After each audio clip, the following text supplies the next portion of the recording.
अस्सलामुअलैकुम, आप देख रहे हैं समा। मैं हूं रमीज अहमद। मैं हूं महक असलाम। बुलेटिन में सबसे पहले आपको आगाह करेंगे, कौम के मजीद 3 सपूतों ने सरजमीन के दिफा के लिए जान कुर्बान कर दी है। बलोचिस्तान के जिला पंजगुर में दहशतगर्दों ने सिक्योरिटी फोर्सेस पर हमला किया। ISPR के मुताबिक दहशतगर्दों की फायरिंग से 3 जवान शहीद जबकि 8 जख्मी हो गए। यह भी बताया जा रहा है ISPR की जानिब से कि एक अफसर समेत 5 जख्मियों की हालत तशवीशनाक बताई जा रही है।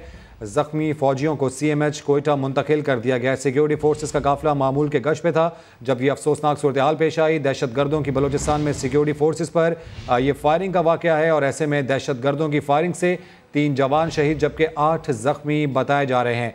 ISPR की जानिब से ऐसा भी बताया जा रहा है कि एक अफसर समेत 5 जख्मियों की हालत तशवीशनाक है। जख्मी फौजियों को CMH कोयटा मुंतकिल कर दिया गया जबकि सिक्योरिटी फोर्सेस का काफिला मामूल के गश्त पे था जिस वक्त यह वाक़या पेश आया। आपको बता रहे हैं कि कौम के मजीद 3 सपूतों ने सरजमीन के दिफा के लिए जान कुर्बान कर दी है। हमा वक्त तैयार रहते हैं ये सपूत और वतन की हिफाजत के लिए अपनी जानें हथेली पर रखे रहते हैं। बलूचिस्तान का जिला है पंजगुर, जहाँ पर दहशतगर्दों ने सिक्योरिटी फोर्सेस पर हमला किया। ISPR के मुताबिक दहशतगर्दों की फायरिंग से 3 जवान शहीद जबकि 8 जख्मी हो गए हैं जिन्हें CMH कोयटा मुंतकिल कर दिया गया है। सिक्योरिटी फोर्सेस का काफिला मामूल के गश्त पर था। एक ऑफिसर समेत 5 जख्मियों की हालत तशवीशनाक बताई जा रही है। दहशतगर्दों की फायरिंग से 3 जवान शहीद जबकि 8 जख्मी हो गए हैं। इसी तमाम तर सूरत हाल पर तज्जिया हासिल करेंगे। दिफाई तज्जियाकार हारिस नवाज साहब हमें ज्वाइन कर चुके हैं जबकि वज़ीर दाखिला बलूचिस्तान ज़िया लांगू भी हमारे साथ मौजूद होंगे। सरफराज भुगटी साहब भी हमारे साथ मौजूद होंगे। हारिस नवाज साहब, सबसे पहले आपसे जानना चाह रहे हैं कि हालिया दिनों में हमने देखा है कि बलूचिस्तान से ऐसी खबरें ज़्यादा आ रही हैं, क्या वजह लगती है, कितनी अहम है टाइमिंग इन तमाम तर वाक़यात की? देखें, जब से इंडियन आर्मी को लद्दाख में चाइनीज़ ने बहुत बुरी तरीके से डंडों, घूंसों और उसके बाद पत्थरों से मारा है, वो जो इनका मुंह काला हुआ है, जिस तरीके से इनकी पूरी दुनिया में सुर्खी हुई है और तमाम दुनिया में हिस्ट्री कायम हो गई है, डॉग फाइटिंग ऑफ बुलेट 30 से 40 इनके फौजी मारे गए, कमांडिंग ऑफिसर मारा गया। उस वक्त से इन्होंने ओपनली कहना शुरू कर दिया कि अब हम बलूचिस्तान में प्रॉब्लम करेंगे। पहले भी कर रहे हैं, गुलशन यादेव परस्त है, उसने भी सब कुछ किया है। और अब इसके बाद ये आप देखें तो कराची में भी देख लें, बलूचिस्तान में देखें, ये वाक़यात ज़्यादा बढ़ गया। और ये ख़ास तौर पर एरिया जो है पंजगुर का, ये चमन बॉर्डर के यानी अफगान बॉर्डर के बिल्कुल नज़दीक है। और यहाँ से ये जाहिर है कि इसमें रॉ NDS और तहरीक तालिबान पाकिस्तान और साथ ही साथ IDP देखें, वहाँ पर बहुत ज़्यादा तादाद में है जो कि बहुत बड़ी नर्सरी है जो इन लोगों को वहाँ पैदा करती है, वहाँ उनको प्लांट किया जाता है, वहाँ ये प्रॉब्लम होती हैं। आई थिंक ये एक बहुत ही अनफॉर्चुनेट इंसिडेंट है और इसके ऊपर जाहिर है कि आई एम श्योर कि हमारी सिक्योरिटी फोर्सेज जो प्रॉपर पूरा एक्शन ले रहे होंगे और जो भी मुलव्वस है उनको पकड़ेंगे, सजा भी दी जाएगी। लेकिन साथ ही साथ ठीक, हारिस नवाज साहब हमारे साथ मौजूद है। सरफराज साहब, आपकी जानिब आना चाहूँगी। मुल्क दुश्मन अनासर और जो ये नहीं चाहते कि पाकिस्तान में अमन कायम हो, उन्हें बारहा पैगाम दिया जाता है, लेकिन जो उनके प्रोपेगेंडे हैं, जो उनके ऐसे हथकंडे हैं, उसको बार बार उनकी जानिब से इस्तेमाल किया जाता है। इंतहाई अफसोसनाक वाक़या जो आज पेश आया है, उससे मुताल्लिक क्या कहेंगे आप? बिस्मिल्लाहिर्रहमानिर्रहीम जी, सबसे पहले तो मैं इस वाक़े की शदीद अल्फाज़ में मुज़म्मत करता हूँ और वो शेर हमारे यहाँ शेर हैं, अल्लाह से दुआ है कि अल्लाह ताला उनकी शहादत को कबूल फरमाए और उनका जो मुक़द्दस खून सरज़मीन पे गिरा है उसकी तो बसौसत से हमारे मुल्क में अमन कायम करे और हमारे हालात मुल्क को कायम और कायम रखे। बात इतनी है जी कि आपको पता है कि बलूचिस्तान की फ्रेजिलिटीज़ हैं। बेहतर तो कमेंट आपने कहा मीर साहब लेते हैं जो थोड़ा बेहतर ग्राउंड है, लेकिन मैं इतना आपको बता दूं कि अब कोई ढकी छुपी बात रही नहीं है। फ्रॉम द डे फर्स्ट हम ये कह रहे हैं कि ये जो रॉ फंडेड लश्कर हैं वो इधर बलूचिस्तान में बदअमनी कर रहे हैं। और आप याद रखें कि चंद चीज़ों का इनिशिएटिव उनके पास है कि कब अटैक करना है, कहाँ अटैक करना है, टाइम का इनिशिएटिव उनके पास है, जगह का इनिशिएटिव उनके पास है। जबकि रियासती इदारों को या फ्रंटियर कोर को या पाकिस्तान की फौज को एक एक इंच प्रोटेक्ट करना है इस लैंड का। तो अब जहाँ पोरस बॉर्डर्स हों, जहाँ पर अक्रॉस द बॉर्डर जो है वो NDS और रॉ मिल के पाकिस्तान को डिस्टेबलाइज करने की कोशिश कर रहे हों और पाकिस्तान को डिस्टेबलाइज करने के लिए बलूचिस्तान इसीलिए भी इस्तेमाल होता है कि बलूचिस्तान की फ्रेजिलिटीज़ हैं, बलूचिस्तान बहुत वास्ट इलाका है, वहाँ पर सिक्योरिटी फोर्सेस को और ख़ास तौर पे जब कोविड-19 से भी अब आप समझ कोशिश करें कि रियासत का जो प्रेजेंस है दूर दराज इलाकों में वो सिर्फ फ्रंटियर कोर की सूरत में है तो ऐसे दूर दराज इलाकों में वो कोविड-19 से अपने लोगों को रिलीफ भी पहुंचा रहे हों, अपने लोगों की मदद भी कर रहे हों, और फिर ज़ाहिर है उधर रीच भी हो जाती है सिक्योरिटी बसा औकात, क्योंकि फोकस जो है इस वक्त अपने लोग हैं और लोगों की हिफाजत है। तो बहुत सारी इस तरह की रीजंस हैं, बहुत सारी इस तरह के मेजर रीजंस हैं जिसकी वजह से ये बलूचिस्तान में अक्सर स्ट्राइक करने में कामयाब हो जाते हैं। लेकिन इससे बढ़कर मैं एक आपकी तौसीफ से हुकूमत बलूचिस्तान से ख़ास तौर पे ये कहना चाहता हूँ कि इनफ इज इनफ। अब मेरा ख्याल है कि फौरी हमें ऑपरेशन स्टार्ट करने चाहिए। ठीक है, आप समझते हैं कि फौरी ऑपरेशन स्टार्ट करने चाहिए। हारिस नवाज साहब, आपसे जानना चाहेंगे, अमन के हवाले से देखें तो बलूचिस्तान में खासी पेशरफ्त हुई है। जो चेन ऑफ इवेंट्स हम देख रहे हैं, कराची स्टॉक एक्सचेंज पर हमला हो या ये आज का वाकया, क्या समझते हैं दुश्मन की किस सोच की अक्कासी है? देखिए, बड़ा क्लियर है कि मैंने पहले जैसे बताया कि इंडियंस और रॉ उनकी हुकूमत जो एक हिंदू एक्सट्रीमिस्ट का टोला बना हुआ है, ये पाकिस्तान में दहशतगर्दी करना चाह रहे हैं, कर भी रहे हैं। बलूचिस्तान उन्होंने ओपनली किया, हमें डाउट नहीं होना चाहिए। तो हमारी सिक्योरिटी फोर्सेस को ना कि इन लोगों को पकड़ना चाहिए जो सहूलतकार हैं, लेकिन साथ ही साथ जो गुमराह लोग हैं उनसे निगोशिएट भी करना चाहिए। उनसे उनको समझाना चाहिए कि वो कौन सी आग के साथ खेल रहे हैं, किसके हाथ में खेल रहे हैं, चाहे वो। और हमें इंडिया अफगान गवर्नमेंट से खासतौर बात करनी है। हम उनके लिए आज तजारत भी कल से खोल रहे हैं, वाघा बॉर्डर खोल रहे हैं देने के, लेकिन वो हमारे लिए क्या कर रहे हैं? ना हमें फेंसिंग में प्रॉब्लम करते हैं, कभी उधर फायरिंग करते हैं। आई थिंक अफगान गवर्नमेंट से we have to very strict now. It is enough is enough. बिल्कुल मुफ्ती साहब बात सही कर रहे हैं।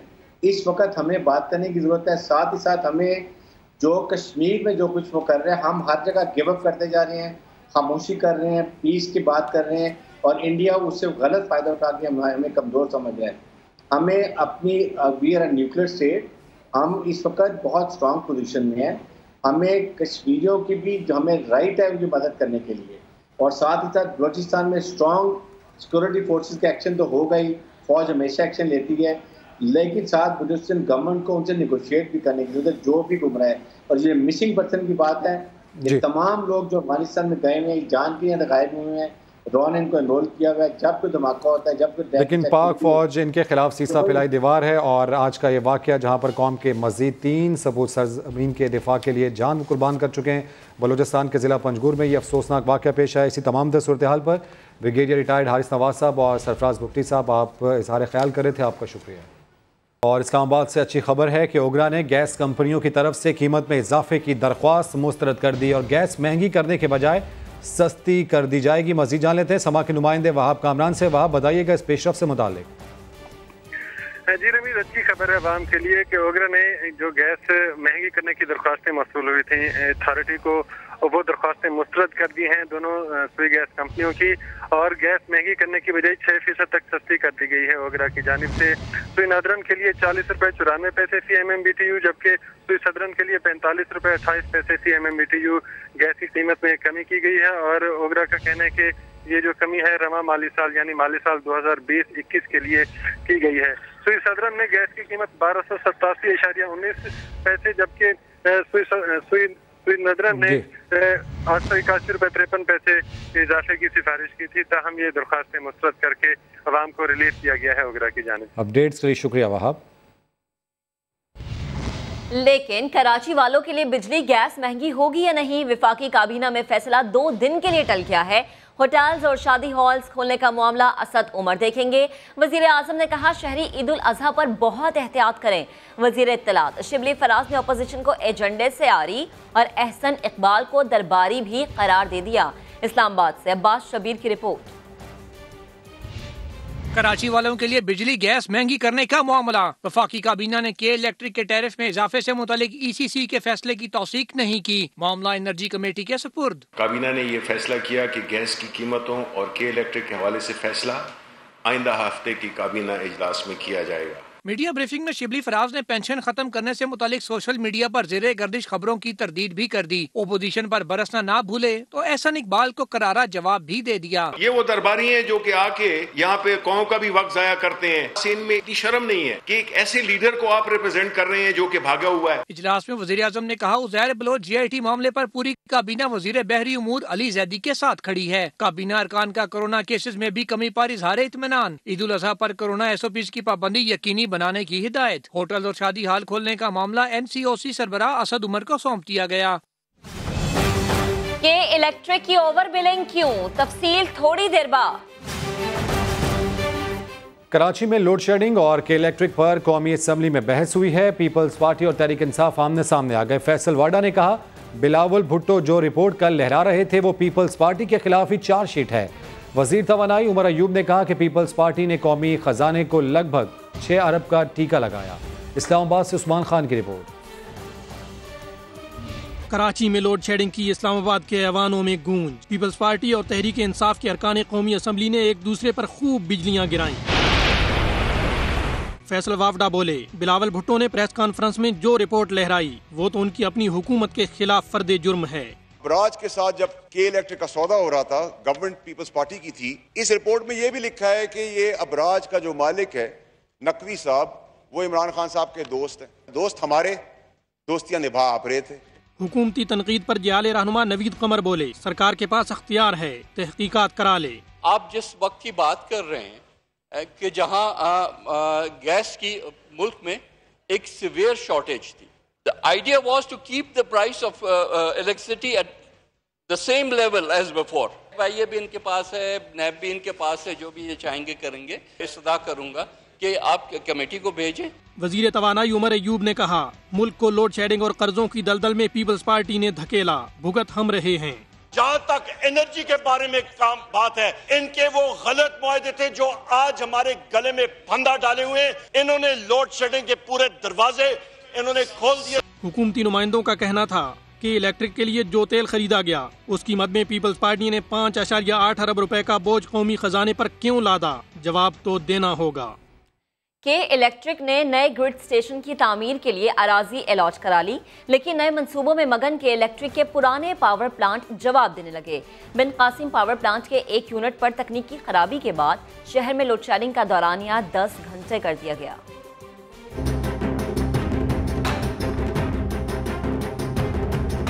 कराची वालों को बिला तातुल बिजली की फरामी के लिए लाइन लॉसेस कम किए, न ही पटाखे मार 3 PMTs पर खर्चा किया। उल्टा नए ग्रिड स्टेशन लगाने के लिए के इलेक्ट्रिक ने सिंध हुकूमत से मजीद जमीन ऐंठ ली। वजीर तवानाई सिंध ने के इलेक्ट्रिक को 500 किलोवाट के ग्रिड स्टेशन की तामीर के लिए 40 एकड़ अराजी की अलॉटमेंट की मंजूरी दे दी। अराजी की मंजूरी देने वाली सिंध हुकूमत भी शहरियों पर सितम भूल गई। तवील लोड शेडिंग कम करने के दावे करने वाली के इलेक्ट्रिक ने बताया बिन कासिम पावर स्टेशन 1 के एक यूनिट पर टेक्निकल फॉल्ट आ गया। 130 मेगावाट सिस्टम से निकलने के बाद शॉर्ट फॉल 900 से भी ऊपर चला गया। कराची की 3300 मेगावाट तलब को पूरा करने के लिए लोड शेडिंग का दौरानिया 10 घंटे तक बढ़ा दिया गया। के इलेक्ट्रिक ने वफाक की जानिब से गैर एलानिया लोड शेडिंग खत्म करने के दावे को भी करंट लगाकर मार डाला। मलिर, गुलिस्तान जौहर, गुलशन इकबाल, सुरजानी और न्यू कराची समेत दीगर इलाकों में लोड शेडिंग का जिन बेकाबू है। के इलेक्ट्रिक की ओवर बिलिंग की वजूहात सामने आ गई। के इलेक्ट्रिक लाइनों को बेहतर बनाने के बजाय कर्ज लेकर पावर प्लांट लगा रही है। साबिक चेयरमैन इकराम सहगल ने के इलेक्ट्रिक के हवाले से तहलका खेज इंकशाफात कर दिए। अहमद रहमान खान की रिपोर्ट देखिए। के इलेक्ट्रिक के साबिक चेयरमैन इकराम सहगल के इंकशाफात। बताया नए पावर प्लांट लगाने की तो जरूरत ही नहीं, एक गैर मुल्की के मशवरे पर के इलेक्ट्रिक मजीद पावर प्लांट लगा रही है। जब कर्जे लेकर पावर प्लांट लगेंगे तो इजाफी बोझ शहरियों पर ही आएगा। ये एक्सेसिव बिलिंग क्यों हो रही है? इसलिए हो रही है क्योंकि आपके पास आपके जो लोन्स हैं उसकी आपने इंटरेस्ट आपने वापस करनी है, उसकी प्रिंसिपल अमाउंट वापस करनी है। इकराम सहगल ने कहा कि के इलेक्ट्रिक को नए सरबराह की जरूरत है। कोई एक्सप्रेशन प्रेजेंट सीईओ के पर नहीं डाल रहा, लेकिन मैं ये जरूर कहता हूँ कि वो क्वालिफाइड नहीं है इतनी बड़ी यूटिलिटी कंपनी रन करने। और ये मैं फर्स्ट हैंड से कहता हूँ क्योंकि जब मैं खुद उनको जाती बहुत एडमायर करता था एज अ सीईओ, लेकिन जब आती थी टेक्निकल बातों में उनके पास टेक्निकल नो हाउ नहीं है। इकराम सहगल कहते हैं हर बड़ी कारोबारी शख्सियत की सियासी शख्सियात से कुर्बत होती है। सीईओ अबराज ग्रुप आरिफ नकवी के आसिफ जरदारी, नवाज शरीफ और MKM से अच्छे ताल्लुकात होंगे। अहमद रहमान खान, समा, कराची। लियारी गैंग वॉर के सरगुना उजैर बलोच को इंसदादे दहशतगर्दी की अदालत में पेश किया गया, लेकिन किसी खतरनाक मुजरिम की तरह नहीं बल्कि आम रास्ते से ही उसे लाया गया। उजैर बलोच पुरएतमाद अंदाज में अहलकारों से गपशप भी करता रहा। उजैर बलोच की खबर तो हर तरफ मौजूद है, लेकिन उजैर बलोच की वीडियो सिर्फ समा पर। एक्सक्लूसिव फुटेज के साथ देखते हैं कराची से इरफानुल हक की रिपोर्ट।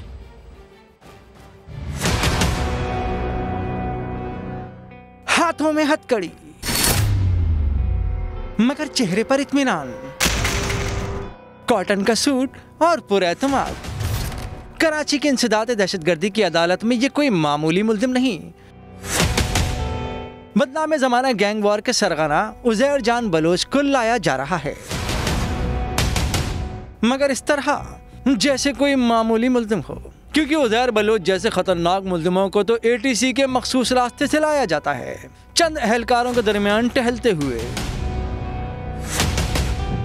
उज़ैर बलोच ने मास्क लगा रखा है, अहलकारों के साथ गप्पे लग रहे हैं, हशाश बशाश और पुरएतमाद नजर आ रहे हैं। ये मनाजुर उस वक्त के हैं कि जब उज़ैर बलोच को दहशतगर्दी के मुख्तलिफ मुकदमात में अदालत लाया गया था। कुफ्र टूटा खुदा खुदा करके, क्या है मामला, जानिए कुछ देर में। PP और PTI रहनुमाओं का एक दूसरे पर इल्जाम तराशी का सिलसिला थमा नहीं। हलीम आदिल शेख ने एक बार फिर PP क़यादत पर बाउंसर्स की बरसात कर दी। मौला बख्श चांडियों ने दावा किया कि हुकूमत ने करप्शन की आग लगा रखी है। इनके रुखसत होने के दिन करीब आ चुके। दोनों रहनुमाओं की लफ्जी गोलाबारी आपको दिखाते हैं।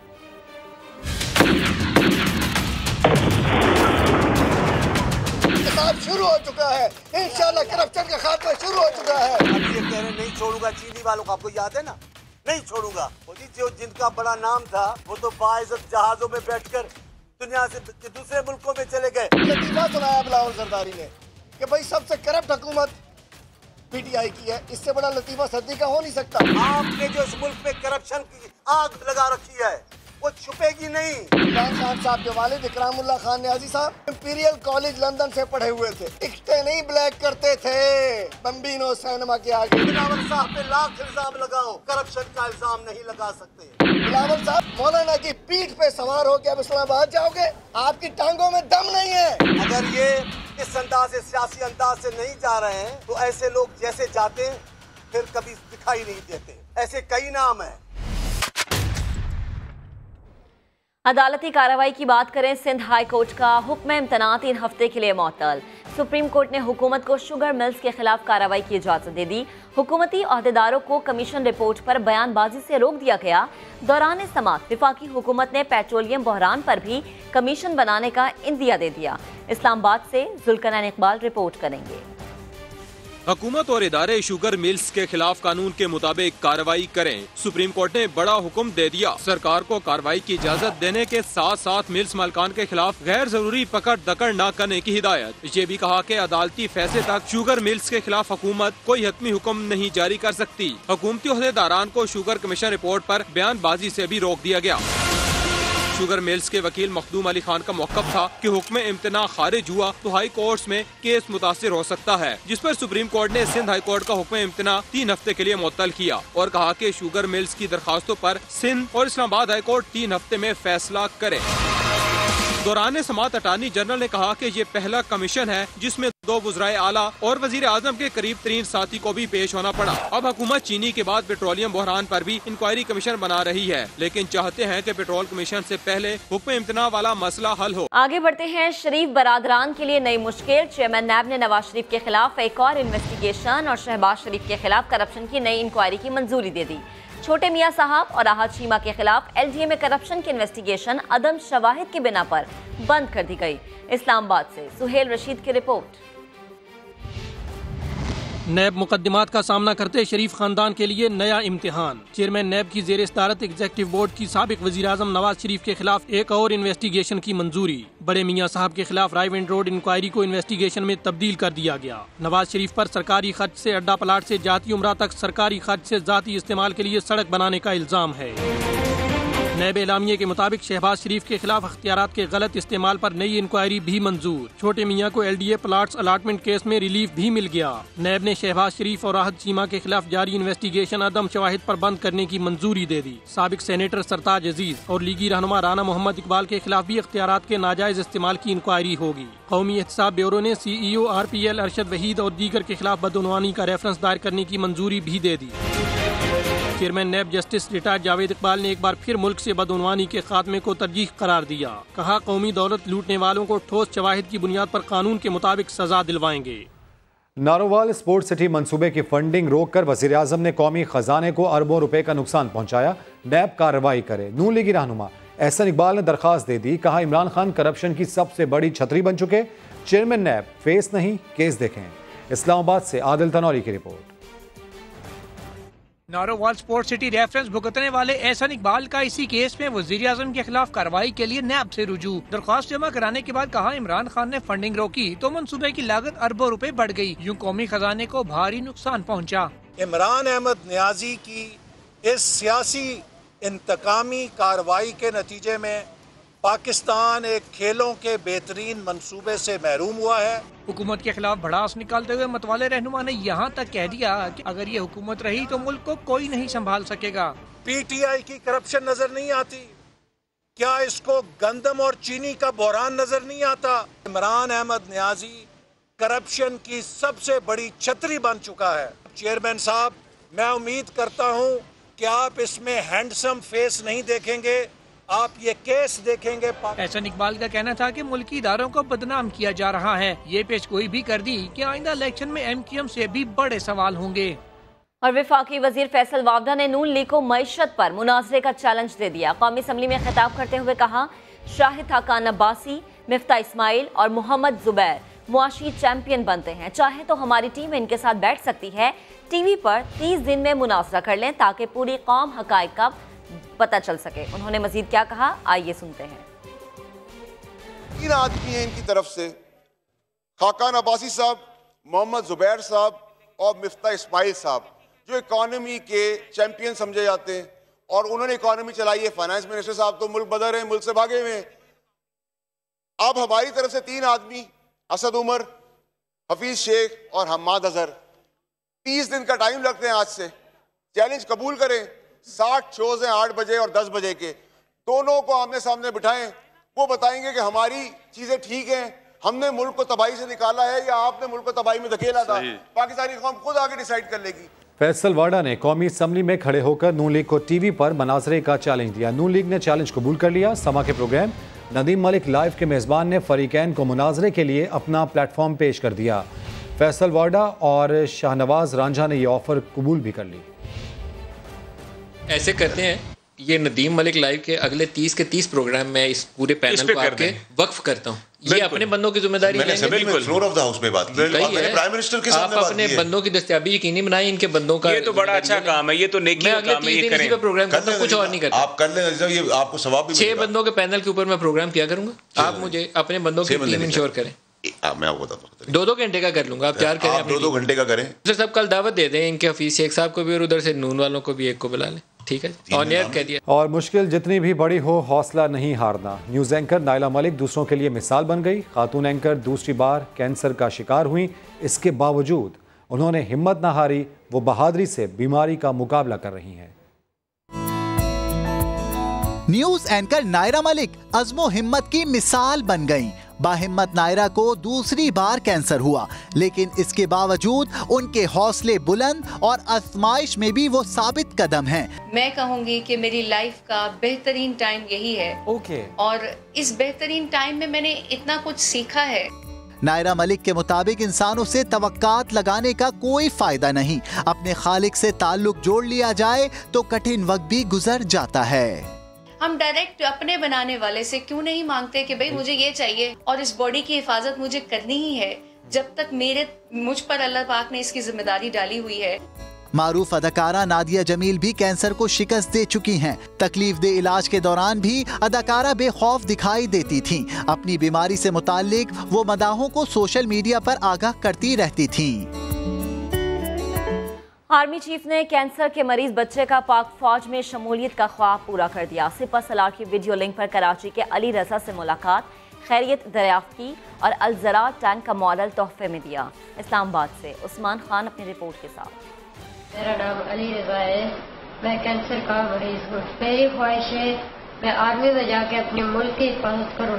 सिपह सालार का कैंसर के मर्ज में मुब्तला बच्चे से वालिहाना मोहब्बत का इजहार। अली की ख्वाहिश army chief general Qamar Javed Bajwa ने वीडियो लिंक के जरिए पूरी कर दी। खैरियत पूछी और सेहतयाबी के लिए दुआ भी की।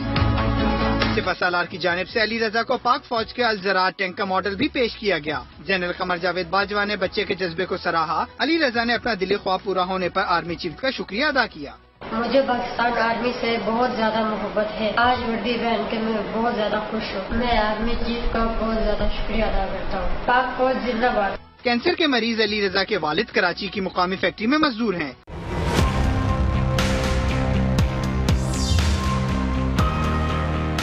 मईशत का बैरोमीटर कहलाने वाली स्टॉक मार्केट से अच्छी खबरें आ रही हैं।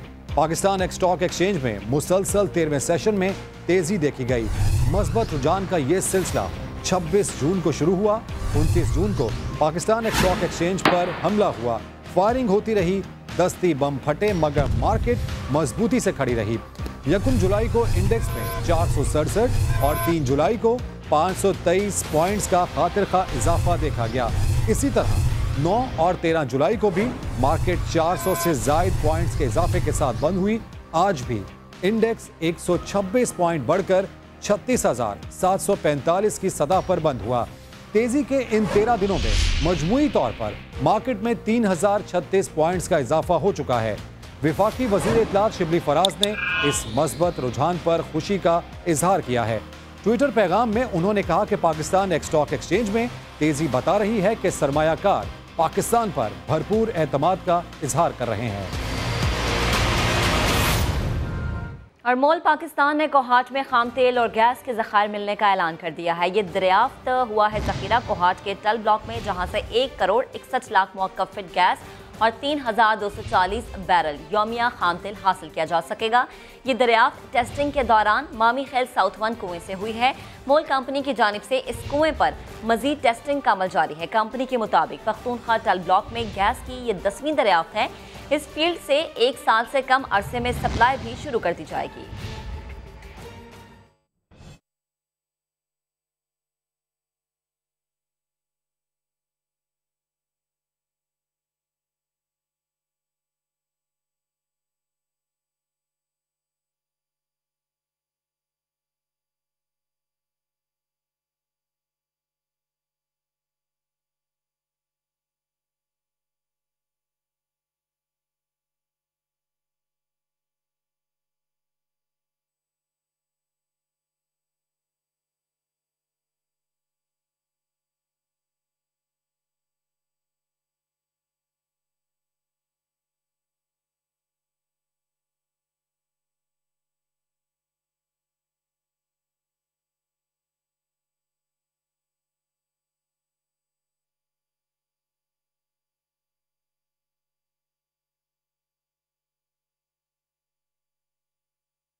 पार्लिमान के बाहर MQM का एहतजाजी धरना किसी यकीन दहानी के बगैर खत्म कर दिया गया। PTI के साथ फ्रेंडली फायरिंग का अहवाल ज़हीर अली की रिपोर्ट में जानिए।